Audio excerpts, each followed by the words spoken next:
अधिवेशनात लाडकींना 2100 रुपयांची घोषणा करू असं आम्ही सांगितलेलं नाही अशी माहिती अदिती तटकरे यांनी दिली आहे। त्यामुळे यंदा लाडकींना 2100 रुपये मिळण्याची शक्यता मावळली आहे। या क्षणाची महत्त्वाची बातमी आपण पाहतोय।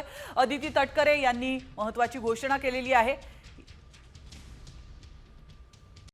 कॉमस्कोर नुसार आता isakal.com आहे देशातील नंबर 1 ची मराठी न्यूज वेबसाईट। प्रत्येक अपडेटसाठी isakal.com ला नक्की भेट द्या। येत्या अधिवेशनाच्या कालावधीमध्ये किंवा अर्थसंकल्पामध्ये आपण 2100 घोषित करू अशा पद्धतीचं कुठेही त्या ठिकाणी वक्तव्य हे केलेलं नाही। राज्याची संबंध एखादी योजना ज्या वेळेला आपण जाहीर करत असतो त्यावेळेला ती योजना जाहीर करत असताना इतर 100% देणार ना। जाहीरनामा हा 5 वर्षासाठी असतो।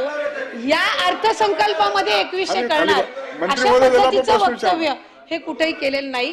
5 वर्षासाठी हा जाहीरनामा जाहीर केला जातो आणि योग्य पद्धतीने त्या संदर्भातलाही प्रस्ताव विभाग म्हणून ज्या वेळेला शासन असेल, मुख्यमंत्री महोदय, दोन्ही उपमुख्यमंत्री महोदय, मंत्रिमंडळ ज्या वेळेला त्या संदर्भातलं सूचित करेल, निर्णय करेल, त्यावेळेला विभाग म्हणून आम्ही तशा पद्धतीचा प्रस्ताव जो आहे हा शासनासमोर ठेवण्यात येईल।